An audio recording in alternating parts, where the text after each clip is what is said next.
বন্ধুরা, আজ good Friday.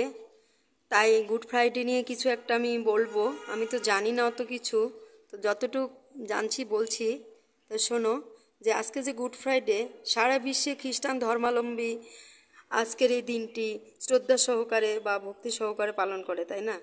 তো কিন্তু এই একটা প্রশ্ন জাগতে পারে যে গুড ফ্রাইডে এই দিনটি দুঃখের, তবুও কেন গুড ফ্রাইডে বলা হয়? তাই আমরা জানবো যে এই যিশুকে কেমন করে ক্রুশবিদ্ধ করেছিল।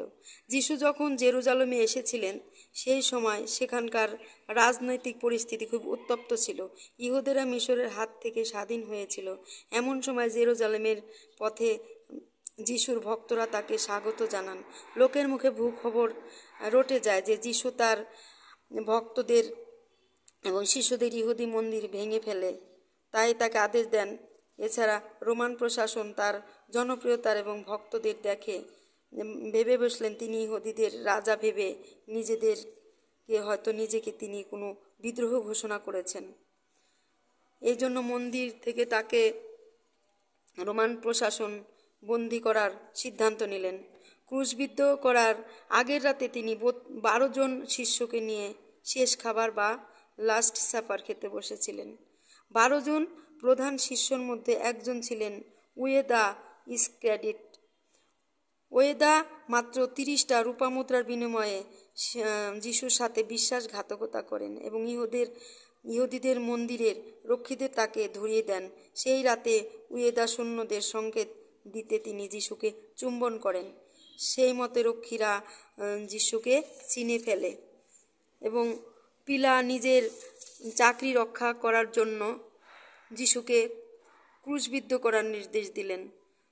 না জানাতে যিশু ইহুদিদের রাজা লিখা একটি ক্রুশ যিশু বই নিয়ে চললেন গলগাথা নামক একটা স্থানে। সেই স্থানে অপরাধীদের সঙ্গে যিশুকেও ক্রুশবিদ্ধ করা হলো।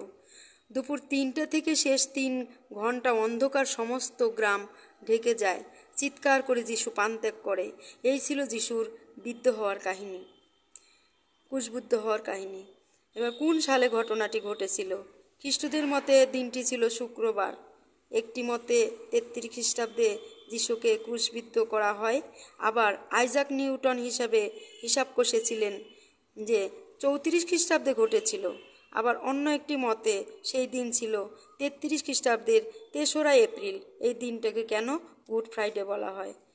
মনে করা হয় যে আগে ওই দিনটি কি গুড ফ্রাইডে বা পবিত্র দেবতা স্বরূপ মনে করা হয় এবং পবিত্র দেবতা শুক্রবারও বলা হয়। গুড ফ্রাইডে কথাটির অর্থ কিন্তু এছাড়া আর একটি অর্থ প্রচলিত ছিল, সেটি হচ্ছে পবিত্র শুক্রবার। তাই এই দিনটিকে পবিত্র শুক্রবারও বলা হয়। জার্মানিরা এই দিনটিকে কেয়ার ফ্রাইতাগ অর্থাৎ দুঃখের শুক্রবারও বলা হতো। আসলে মানবজাতির সব পাপ দূর করে তাদের রক্ষা করতে যিশুর এই আত্মত্যাগের কারণ, সেই কারণে এই দুঃখের দিনটি আমাদের কাছে পবিত্র হয়ে রয়েছে। এই ভিডিওটি এখানেই শেষ করলাম। সবাই ভালো থাকবে। ধন্যবাদ।